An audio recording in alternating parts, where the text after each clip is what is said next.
আসসালামু আলাইকুম সবাইকে মর্নিং টুডের পক্ষ থেকে শুভেচ্ছা। যুক্ত আছি আমি এই মুহূর্তে আলামিন এম তাওহিদ, রাজধানী মৎস্য ভবন এলাকা থেকে। দর্শক, আপনারা দেখতে পাচ্ছেন যে শিক্ষার্থীরা তাদের যে কোটা সংস্কারের যে আলটিমেটাম দিয়েছিল এবং যে আন্দোলন চলমান তাদের যাত্রা রয়েছে, সেই আন্দোলনের ধারাবাহিক তারা পালন করে যাচ্ছেন। আজকে সারা দেশে তাদের সেই সড়ক অবরোধ এবং আন্দোলন দাবি বাস্তবায়নের পরিপ্রেক্ষিতে সেটি আপনারা দেখতে পাচ্ছেন যে মৎস্য ভবন থেকে এলাকা থেকে তাদের সম্পূর্ণ তারা সেই সড়ক এবং পথগুলো তারা অবরোধ করে রেখেছেন এবং যান চলাচল সম্পূর্ণ বন্ধ রয়েছেন এবং শিক্ষার্থীরা সেই সড়কের মধ্যে কিন্তু তারা আন্দোলন চালিয়ে যাচ্ছেন। তাদের যে দাবি আসলে কোটা সংস্কার সহ তারা যে দাবিগুলো জানিয়েছেন যে আসলে মুক্তিযোদ্ধা কোটা বাতিল নয়, তারা সংস্কার চেয়েছেন। এছাড়া আরও যে কোটা রয়েছে সেগুলো সম্পূর্ণ মিলে তারা সংস্কার রয়েছেন।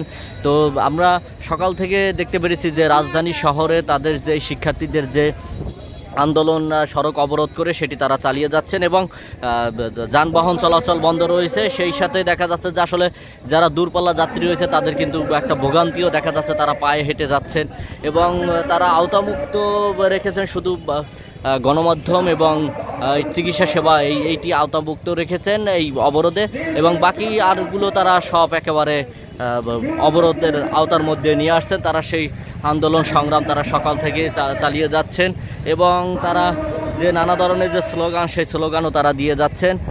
দর্শক, এই ছিল মর্নিং টুডের রাজধানীর সবশেষ তথ্য। যুক্ত ছিলাম আমি আলামিন এম তাওহিদ, সিনিয়র রিপোর্টার, মৎস্য ভবন এলাকা থেকে।